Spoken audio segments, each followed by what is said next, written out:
Assalamualaikum warahmatullahi wabarakatuh. Selamat pagi teman-teman dan Pak Satria selaku dosen pengampu mata kuliah praktikum analisis kredit. Kami dari kelompok 13 91 yang beranggotakan saya Diana Kamisari dan kedua teman saya Gilberto Gupta Kedendra dan Eri Nordiana. Di sini kami akan mempresentasikan mengenai kasus kegagalan kredit dari Washington Mutual Bank. Ada beberapa topik pembahasan yang akan kita bahas. Next.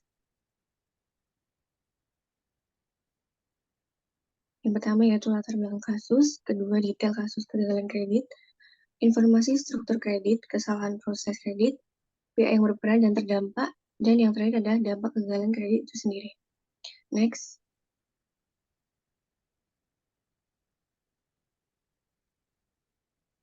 Yang pertama mengenai latar belakang kasus.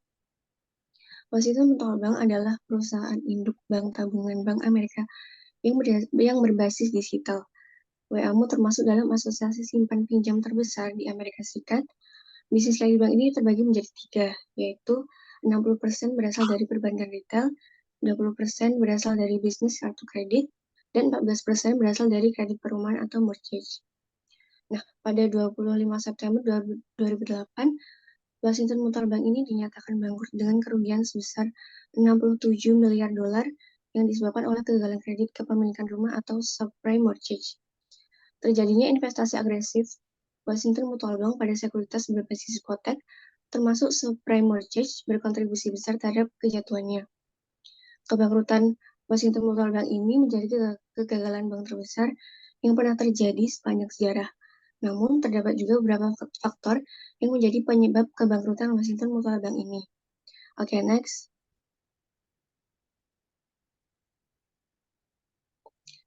Faktor pertama adalah banyaknya bisnis di California.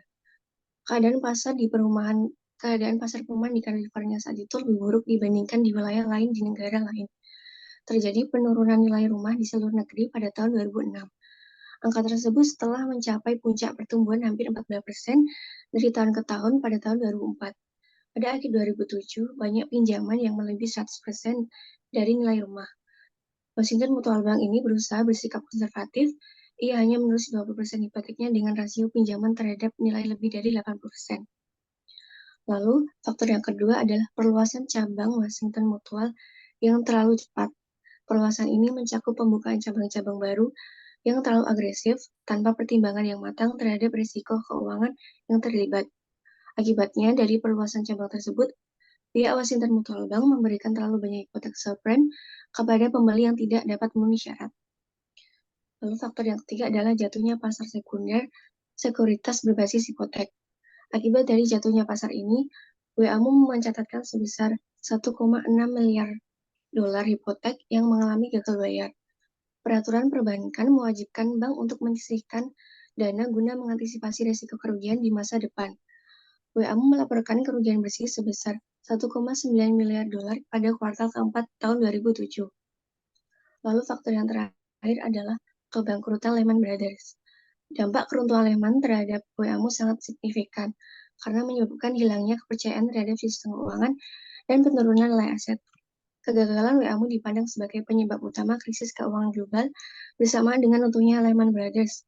Hal ini terjadi pada 2008. Akibat dari peristiwa ini, para deposan Washington Mutual menarik sebesar 16,7 miliar dolar dari tabungan dan rekening giro mereka.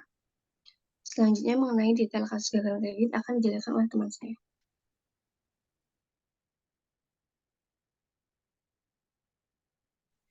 Kemudian kita masuk ke pembahasan yang berikutnya, yaitu mengenai detail kasus kegagalan kredit dari Washington Mutual Bank ini.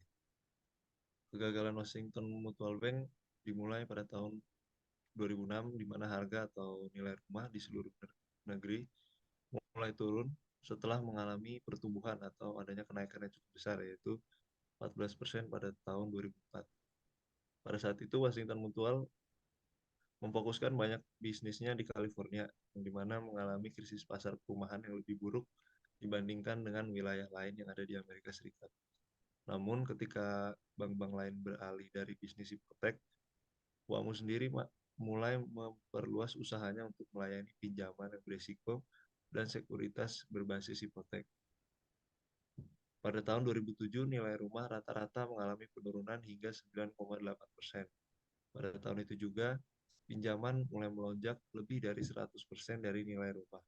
Bisnis pinjaman rumah milik Washington Mutual membengkak sebesar 103% yang memicu adanya praktik pinjaman yang buruk. Sebagian besar pinjaman tersebut berasal dari pinjaman hipotek dengan jumlah yang lebih besar daripada yang mampu dibayarkan oleh nasabah dan pemberian suku bunga yang bisa disesuaikan.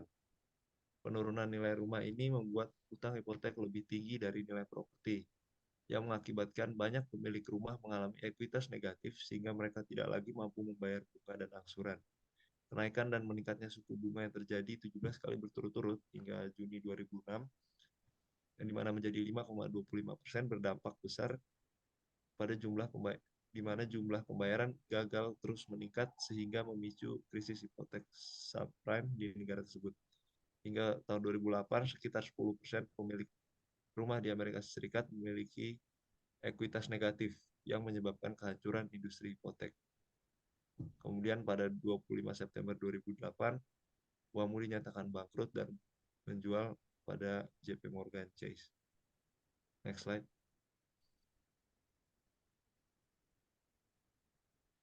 Kemudian yang berikutnya, informasi struktur kredit. Yang pertama yaitu jenis kredit. Jenis kredit dari kasus ini yaitu subprime mortgage atau kredit KPR. Kredit mortgage inilah yang menjadi penyebab utama dari kegagalan Washington Mutual Bank. WAMU terkenal karena pemberian kredit subprime, yaitu kredit yang diberikan kepada peminjam dengan sejarah kredit yang lemah atau tanpa sejarah kredit yang cukup. Kredit ini memiliki suku bunga yang lebih tinggi karena resiko kegagalan yang lebih tinggi. WAMU melakukan sekuritisasi aset rumah melalui bantuan Long Beach Mortgage Corporation dengan total aset sebesar 29 triliun US dollar. Kemudian yang kedua yaitu exposure atau besaran kredit. WAMU saat itu melakukan investasi secara besar-besaran di sektor properti yang dimana pertumbuhannya mencapai 20% pada tahun 2004. Namun pada akhir 2007, nilai rumah mengalami penurunan hingga 9,8% dan nilai aset properti mengalami depresiasi. Bank memiliki exposure yang cukup signifikan terhadap kredit subprime, yang merupakan pinjaman yang diberikan kepada peminjam dengan skor kredit yang lebih rendah dari rata-rata dan dengan resiko gagal bayar yang lebih tinggi. Kemudian tujuan kredit. Tujuan kredit ini sendiri yaitu untuk pembiayaan perumahan, yang dimaksudkan untuk membiayai pembelian atau refinancing properti perumahan, dan juga yang kedua untuk pembiayaan real estate komersial. Dan yang terakhir, jangka waktu, yaitu untuk kredit KPR ini biasanya memiliki jangka waktu yaitu antara 15 hingga 30 tahun, yang dimana memberikan peminjam waktu yang panjang untuk pembayaran kembali. Kemudian berikutnya akan dijelaskan oleh Erin. Oke, selanjutnya adalah analisis kesalahan dalam proses kredit. Washington Mutual Bank terjerat dalam serangkaian kesalahan proses kredit subprime mortgage yang menjadi pemicu kebangkrutannya pada krisis keuangan 2008. Salah satu kesalahan utamanya adalah praktik pemberian kredit subprime yang terlalu agresif atau berlebihan. Washington Mutual tergoda untuk meningkatkan pangsa pasar dan memperoleh keuntungan yang lebih besar dengan memberikan pinjaman kepada peminjam dengan catatan kredit yang kurang baik atau tidak stabil. Praktik ini terlihat dalam kebijakan WAMU yang memberikan hipotek kepada individu dengan sedikit atau tanpa verifikasi lebih lanjut. Kemudian, peminjam mendapatkan peminjaman tanpa harus membuktikan kemampuan mereka untuk membayar kembali. Kemudian yang kedua yaitu praktik pemberian liar loans. Nah, hal tersebut meningkatkan risiko kredit bagi bank untuk menawarkan pinjaman kepada borrower tanpa memastikan kemampuan mereka untuk membayar kredit tersebut. Kemudian yang ketiga yaitu kurangnya manajemen risiko yang efektif. WAMU gagal melakukan evaluasi risiko yang memadai terhadap portofolio hipotek subprime mereka. Mereka tidak memperhitungkan kemungkinan penurunan nilai properti atau peningkatan signifikan dalam tunggakan hipotek. serta tidak mempersiapkan cadangan yang cukup untuk mengatasi potensi kerugian. Akibatnya, ketika gelembung pasar perumahan pecah dan harga rumah turun tajam, WAMU ini terpaksa menghadapi gagal bayar hipotek besar-besaran dan penurunan nilai properti yang pada akhirnya berujung pada kebangkrutan. Next. Kemudian, pihak-pihak yang berperan dalam proses kegagalan kredit pada WAMU Bank. Nah, di sini terlihat pihak yang terlibat, yaitu yang pertama ada Washington Mutual Bank, yaitu bank yang memulai serta melakukan sekutarisasi hipotek berisiko tinggi yang pada akhirnya dinyatakan bangkrut. Kemudian yang kedua ada JP Morgan Chase, yaitu bank yang mengakuisisi aset perbankan WAMU senilai 1,9 miliar. Kemudian yang ketiga yaitu ada Federal Deposit Insurance Corporation atau FDIC, yang mana ia adalah badan yang menyita Washington Mutual atau WAMU Bank dan menjual asetnya kepada JP Morgan Chase. Kemudian yang terakhir ada Federal Reserve atau Bank Sentral yang mengadakan lelang rahasia Washington Mutual Bank dan mengumumkan bahwa JP Morgan Chase yang akan membeli asetnya. Next. Kemudian ada pihak yang terdampak oleh kasus WAMU Bank. Yang pertama ada nasabah atau deposan, yang mana deposan ini menarik uang sebesar 16,7 miliar dolar dari rekening mereka sehingga memicu terjadinya bank run.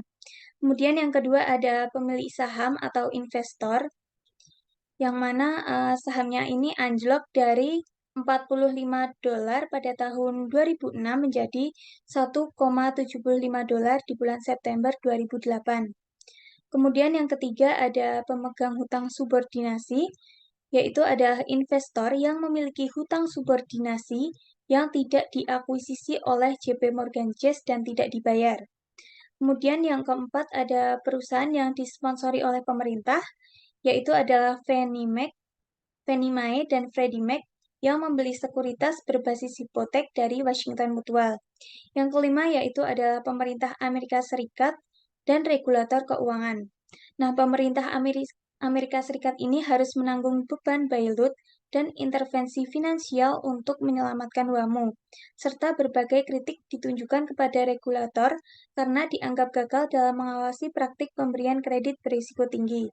Dan yang terakhir yaitu masyarakat dan ekonomi negara. Banyak orang yang kehilangan rumah dan nilai properti pada saat itu turun, sehingga mempengaruhi ekonomi secara luas. Kemudian selanjutnya akan dijelaskan oleh Dian. Selanjutnya mengenai dampak kasus terhadap bank, negara, industri, dan regulasi. Nah, kasus kegagalan kredit hipotek nasabah terhadap Washington Mutual Bank ini memberikan dampak terhadap beberapa pihak, seperti bank itu sendiri, industri, negara, dan regulasi. Dampak kasus bagi bank itu sendiri adalah kebangkrutan, reputasi bank jatuh, dan keberlanjutan operasional bank itu sendiri. Kegagalan Washington Mutual Bank juga menyebabkan aset bank ini diakuisisi oleh JP Morgan Chase. Kemudian dampak kasus bagi industri perbankan adalah memicu ketidakstabilan ekonomi dan kehilangan kepercayaan masyarakat. Jatuhnya Washington Mutual Bank ini juga menjadi penyebab utama krisis keuangan pada tahun 2008 dan memiliki dampak yang luas bagi perekonomian global. Dampak ketiga jatuhnya Washington Mutual Bank ini berakibat pada negara, yaitu hilangnya beberapa lapangan pekerjaan pada negara tersebut, penyitaan rumah, dan turunnya aktivitas ekonomi di negara tersebut. Selain itu berakibat pada investasi portofolio pasar saham dan pasar modal yang menurun secara signifikan. Dampak terakhir jatuhnya Washington Mutual Bank ini adalah dampak terhadap regulasi, yaitu reformasi peraturan yang signifikan termasuk Undang-Undang Dodd-Frank Wall Street and Protection Act. Undang-undang ini bertujuan untuk mereformasi dan mengatur sektor keuangan Amerika Serikat, melindungi konsumen dari praktik keuangan yang merugikan, serta mencegah terjadinya krisis keuangan serupa di masa depan.